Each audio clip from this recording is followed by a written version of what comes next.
کے بادشاہی لینا چاہتے ہیں، ڈیرا بنا کے بادشاہی لینا، نہ بادشاہی تو رحم کرنے سے ملتی، بادشاہی تو شفقت کرنے سے ملتی، بادشاہیاں تو اللہ کی مخلوق سے پیار کرنے سے ملتی بادشاہیاں۔ امام احمد بن حنبل رحمۃ اللہ تعالی علیہ فرماتے میں نے ایک محدث کا تذکرہ سنا کہ وہ میرے محبوب کی حدیثیں بیان کرتے ہیں تو کہتے ہیں میں شوق علم میں ان کی بارگاہ میں پہنچا، جب میں گیا تو کتے کو کھانا کھلا رہے، میں نے سلام لی تو انہوں نے جواب تو دیا پر کوئی اتنی توجہ نہیں کی میری طرف، میرے دل میں خیال آئی محدث ہیں اور کتے کے ساتھ اتنا پیار کر رہے ہیں، میری طرف دیکھا ہی نہیں۔ تو فرماتے ہیں وہ کتے کو کھانا کھلا کے فارغ ہوئے تو میری طرف دیکھ کے کہنے لگے احمد بن حنبل میرے علاقے میں کتے نہیں رہتے، کتے دوسرے شہر میں زیادہ پائے جاتے ہیں، یہ بھوکا تھا تو ادھر آ گیا تھا، اور تمہیں حضور علیہ السلام کی وہ حدیث تو پتہ ہوگی، نبی پاک نے فرمایا جو کسی کے ساتھ امید لگائے اور وہ آدمی اس کی امید پوری کرنے پر قادر ہو پھر بھی امید پوری نہ کرے، قیامت کے دن اللہ اس کی بھی بہت ساری امیدیں پوری نہیں کرے گا، اسے سزا ملے گی۔ امید پوری کرنے پر قادر تھا، مجبور نہیں تھا، پر پوری نہ کی تو اسے قیامت کے دن سزا ملے گی۔ فرمایا یہ کتا امید لگا کے آیا تھا میرے گھر میں کھانے کی، اگر میں پوری نہ کرتا تو پھر حضور کی اس حدیث پر عمل کیسے ہوتا اور پھر مجھے حدیثیں بیان کرنے کا مطلب کیا سمجھ میں آتا۔ امام احمد بن حنبل رحمۃ اللہ تعالی علیہ فرماتے ہیں میں نے کہا استاد جی اجازت دے دیں، کہا کدھر آئے تھے؟ کہا حضور جس کام آیا تھا نا وہ میرا بڑا ہی اچھا ہو گیا، وہ بڑا شاندار ہو گیا، جو حدیث بھی آپ نے بیان کر دی اور صرف بیان نہیں کی، آپ نے تو عمل کر کے بھی دکھا دیا، آپ نے تو اس حدیث پر منوان عمل کر کے بھی دکھا دیا۔ جانور کے ساتھ حسن سلوک کرنا،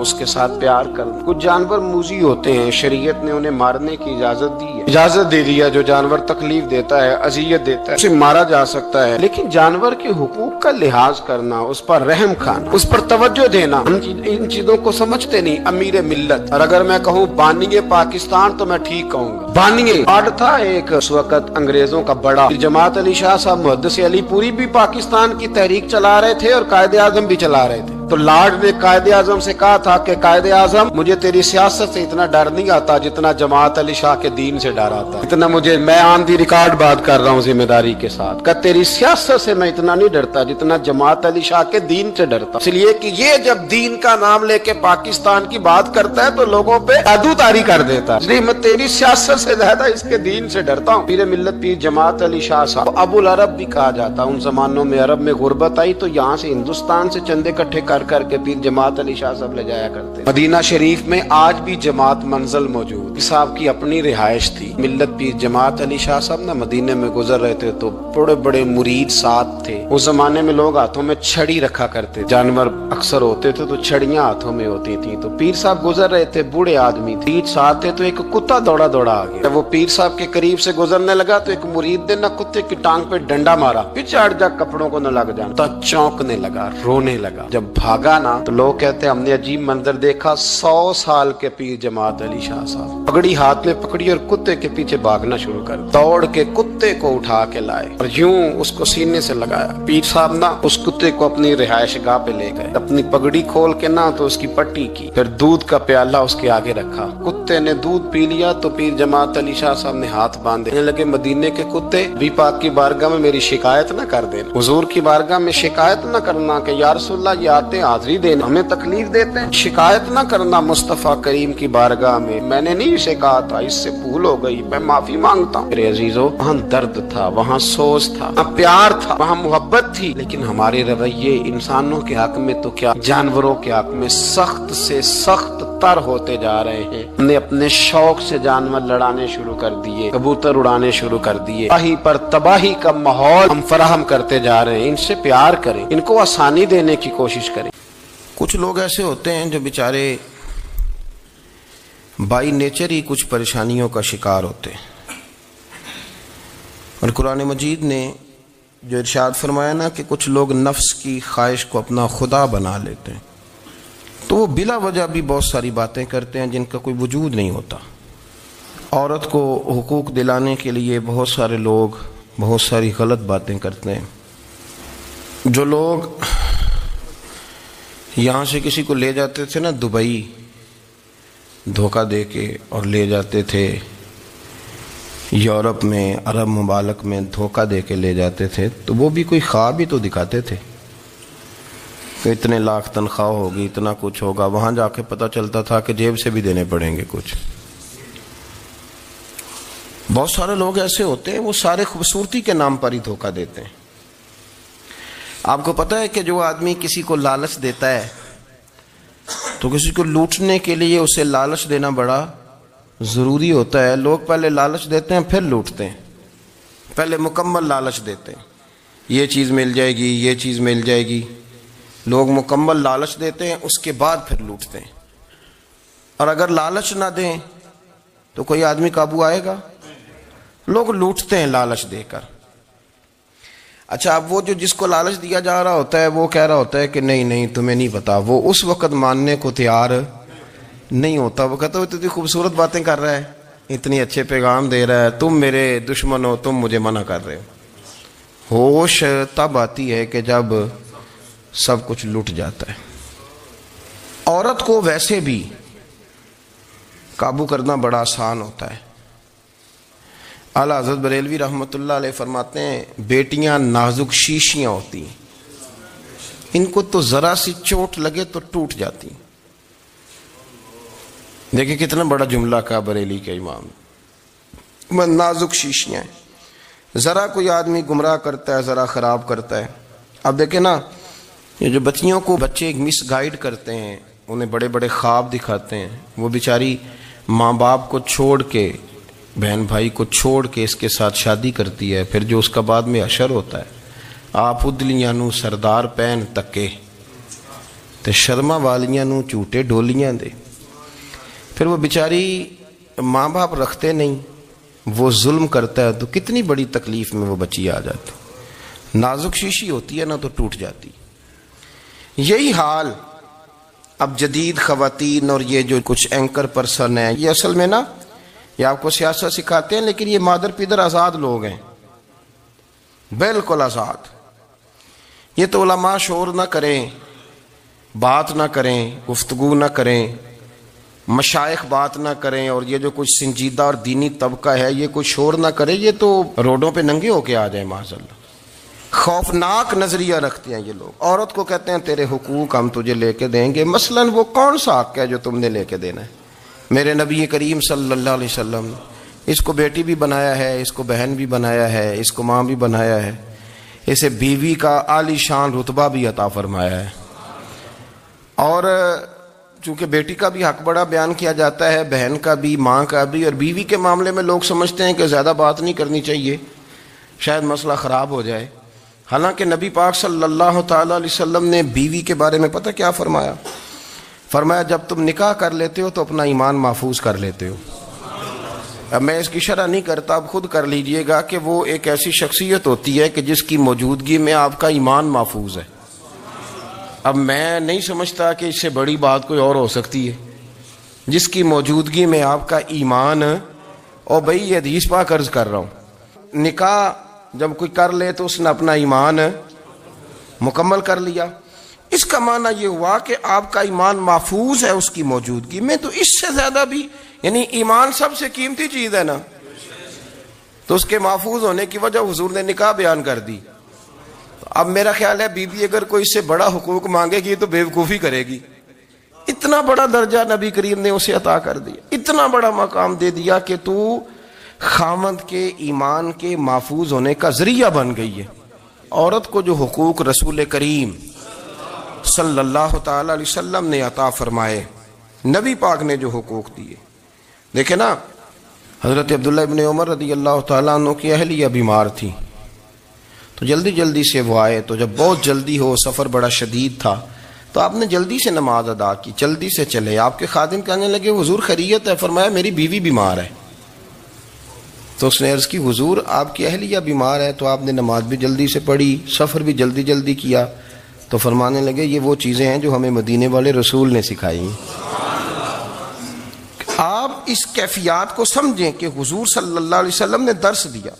اور پھر ایک اور بہت بڑی بات، یہ فضیلت کسی اور کو نہیں دی، جو عورت کو حضور نے فضیلت دی، یہ فضیلت کسی اور کو نہیں دی۔ کبھی حضور نے فرمایا کہ تمہارا ابا تمہارے ساتھ بہت سخت رویہ کرے تو تم نے اس کو اس سختی پر داد دینی ہے؟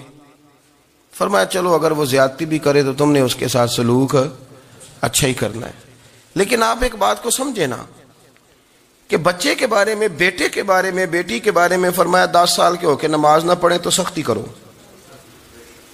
تمہارا ڈنڈا بھی لٹکنا چاہیے۔ بہت ساری جگہوں پہ بہت سارے لوگوں کے لیے سختی کا حکم دیا، لیکن عورت کے لیے حضور نے جو جملے کہے، اصل میں ہم سمجھتے ہیں کہ یہ ایک بات ہے، مشہور ہو گئی ہے روایت حدیث، تو بس اس کے پس منظر پر اور جملوں کے حسن پر شاید معاذ اللہ غور کرنے کی ضرورت نہیں، ذرا اس لفظ کی تاثیر پر غور کریں۔ حضور نے فرمایا عورت ٹیڑھی پسلی سے پیدا کی گئی ہے، یہ ٹیڑھی ہے، اس کو سیدھا کرنے کی کوشش کرو گے تو ٹوٹ جائے گی، تو حضور پھر ہمارے لیے حکم کیا ہے؟ فرمایا جیسی ہے تم اسی کے ساتھ نبھا کرو۔ آپ سمجھیں کہ اتنا محفوظ حضور نے درجہ دے دیا بی بی کو، اتنا محفوظ کہ فرمایا غلطی بھی ہو تو میرے غلاموں تم اس کے ساتھ نبھا کرو، گزارا کر لو۔ کو کیا اور حق چاہیے عورت کو، جس کو اس کی غلطیوں سمیت نبی پاک نے قبول کرنے کا حکم دے دی کہ اس کی کمزوریوں سمیت قبول کر لو۔ اب اس کو اور کیا، کوئی کمزوریوں سمیت قبول کرتا ہے؟ کبھی آپ دکان پہ بیٹھے ہو تو آپ کہیں بھی اس میں یہ بھی غلطی، میرے مال میں یہ بھی کمزوری ہے، یہ بھی کمزوری ہے، یہ بھی کمزوری ہے، تو کر لے قبول؟ کرتا ہے کوئی؟ کوئی شخص ایسا ہو جو کسی چیز کی کمزوریاں بیان کر کے کہ اسے قبول کرو؟ پر رسول کریم صلی اللہ تعالی علیہ وسلم نے نا ہمیں سبق دیا، حضور نے ہمیں درس دیا، نبی پاک نے ہمیں پیغام دیا۔ فرمایا یہ ٹیڑھی ہے، سیدھی کرنے کی کوشش کرو گے تو بیچاری ٹوٹ جائے گی، تو اس کے ساتھ نبھا کر جاؤ۔ آپ میری بات کو سمجھیے گا۔ چلیں میں اس پر ایک اور بخاری مسلم کی حدیث پڑھتا ہوں۔ حضرت سلمان فارسی رضی اللہ تعالیٰ عنہ اور حضرت ابو درداء کے درمیان بھائی چارہ تھا۔ مکے سے مدینے جب لوگ آئے تو حضور نے بھائی بھائی بنایا تھا، ان کے درمیان بھائی چارہ تھا، تو ابھی پردے کی آیات نازل نہیں ہوئی تھیں، تو لوگ ایک دوسرے کی طرف جاتے تھے۔ حضرت سلمان فارسی رضی اللہ تعالیٰ عنہ حضرت ابو درداء رضی اللہ تعالیٰ عنہ کے گھر میں تشریف لے گئے تو دیکھا کہ ان کی بیوی بڑی غمگین بیٹھی ہیں۔ تو ہم نے فرمایا بہن کیا ہوا؟ تو کہنے لگی تمہارے بھائی کو دلچسپی کوئی نہیں رہی، ہر روز روزہ رکھ لیتا ہے اور ساری رات نفل پڑھتا ہے۔ حضرت سلمان فارسی کہنے لگے ٹھیک ہے کر لیتے ہیں بندوبست۔ نماز دین ہے کہ نہیں؟ دین ہے نا یہ چیزیں۔ لیکن حضرت سلمان فارسی جناب ابو درداء سے کہنے لگے آج میں نے تیرے گھر میں رہنا رات کو، کیونکہ وہ تو ساری رات نماز پڑھتے تھے، نفل پڑھتے تھے۔ انہوں نے کہا ٹھیک ہے، ایک بستر لا کے بچھا دیا حضرت سلمان فارسی کے لیے۔ سلمان فارسی فرمانے لگے دوسرا بھی لا۔ کہا وہ کیا کرنا ہے؟ فرمانے لگے تو نے بھی سونا ہے، میں نے بھی سونا ہے، تو نے بھی سونا ہے، عشاء پڑھیں گے اور پھر دونوں سوئیں گے۔ کہا میں نے تو نماز پڑھنی ہے۔ فرمایا تہجد کے وقت اٹھ کے پڑھیں گے، اللہ کے رسول بھی رات آخری حصے میں جا کے نماز پڑھتے ہیں۔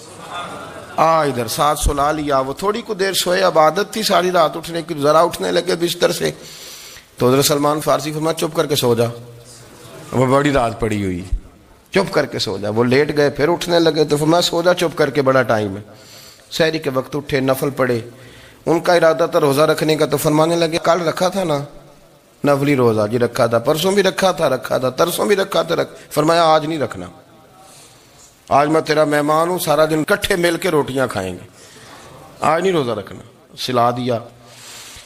اب حضرت ابو درداء رضی اللہ تعالیٰ عنہ کہہ تو کچھ نہ سکے، پر کہنے لگے سلمان تم پتہ تم کیا کر رہے ہو، نہ تم نے مجھے رات اٹھ کے زیادہ نفل پڑھنے دیے، سویرے روزہ نہیں رکھنے دیا۔ تو حضرت سلمان فارسی کہنے لگے کوئی لمبی بات تو نہیں نا، چلتے ہیں نا ابھی فجر میں مسجد نبی میں، تو نبی پاک کو بتاتے ہیں سرکار دو عالم علیہ السلام کی خدمت میں تو اپنی بات کرنا، میں اپنی کروں گا، حضور نتیجے کا اعلان فرما دیں گے، بات طے ہو جائے گی۔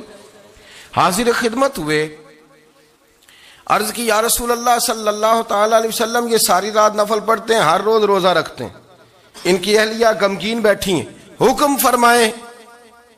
تو نبی پاک صلی اللہ علیہ وسلم نے فرمایا پھر ہوا کیا؟ یا رسول اللہ میں نے رات سلایا ہے، سحری میں اٹھایا ہے، سویرے روزہ نہیں رکھنے دیا۔ نبی پاک نے فرمایا سلمان فارسی نے ٹھیک کیا ہے، سلمان فارسی نے ٹھیک کیا۔ پھر حضور نے فرمایا، نبی کریم نے فرمایا ابو درداء تیرے اوپر اگر اللہ کا حق ہے، اس کے رسول کا حق ہے، دین کا حق ہے، تو فرمایا تیری آنکھ کا بھی تیرے اوپر حق ہے، تیرے وجود کا بھی تیرے اوپر حق ہے۔ یہ حضور نے فرمایا تیرے بچوں کا بھی تیرے اوپر حق ہے، تیری بیوی کا بھی تیرے اوپر حق۔ اس حق کو بھی سمجھے، حقوق اللہ بھی ہیں، پر تیری آنکھ کا بھی تیرے اوپر کیا مانا کہ تیری آنکھ سونا چاہتی ہے تو اسے سلا بھی، تیرے وجود کا بھی تیرے اوپر حق ہے، تو تیرا وجود آرام کرنا چاہتا ہے تو اسے آرام بھی کرا. اور پھر وہاں نبی پاک صلی اللہ علیہ وسلم نے فرمایا میں تم سب, سننا یہ لفظ حدیث کے, حضور نے اسی موقع پر فرمایا میں تم سب سے زیادہ اپنے رب کو جانتا ہوں اور میں تم سب سے بڑھ کر اپنے رب سے ڈرتا ہوں. حضور فرمانے لگے میں روزہ بھی رکھتا ہوں, افطار بھی کرتا ہوں, یعنی کبھی رکھتا ہوں اور کبھی نہیں رکھتا. فرمایا میں نفل بھی پڑھتا ہوں اور اپنی بیویوں کو وقت بھی دیتا ہوں. سرکار مسجد میں بھی آتے تھے, نواسوں کے ساتھ کھیلا بھی کرتے, ان کے ساتھ پیار بھی کرتے. تو اتنے بڑے حقوق حضور نے بیان فرمائے عورتوں کے کہ تمہاری بیوی کا بھی تمہارے اوپر. لو ایک حدیث بخاری کی اور یہاں بیان کر دیتا ہوں. ایک شخص نے آ کے عرض کی یا رسول اللہ صلی اللہ تعالی علیہ وسلم جہاد کے لیے تیاری ہو گئی ہے, صفیں بن رہی ہیں, مجاہدین کی تیاری ہے, تو میرا بھی نام لکھ دیا گیا ہے مجاہدوں کی لسٹ میں, لیکن یا رسول اللہ صلی اللہ تعالی علیہ وسلم میری بیوی نے حج کی تیاری کر لی ہے اور میرے دوستوں نے, صحابہ نے میرا نام مجاہدین کی لسٹ میں لکھ دیا, تو میرے لیے کیا حکم ہے؟ یہ بخاری مسلم ہے. تو نبی پاک صلی اللہ تعالی علیہ وسلم نے فرمایا جہاد پہ کوئی اور چلا جائے گا تو بیوی کے ساتھ حج کرنے جا, اسے محرم کی ضرورت ہے, وہ تیرے بغیر کیسے جائے گی؟ مجاہدین کو تو اور مجاہد مل جائے گا, پر تو اپنی بیوی کے ساتھ جانا.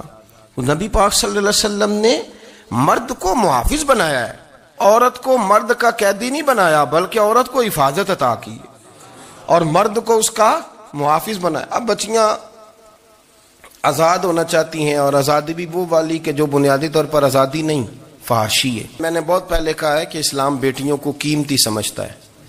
جس بندے کے پاس 20 تولے سونا ہو وہ چوک میں لے کے نہیں آتا, وہ قیمتی چیز ہے, اس نے چھپا کے رکھی ہوتی ہے.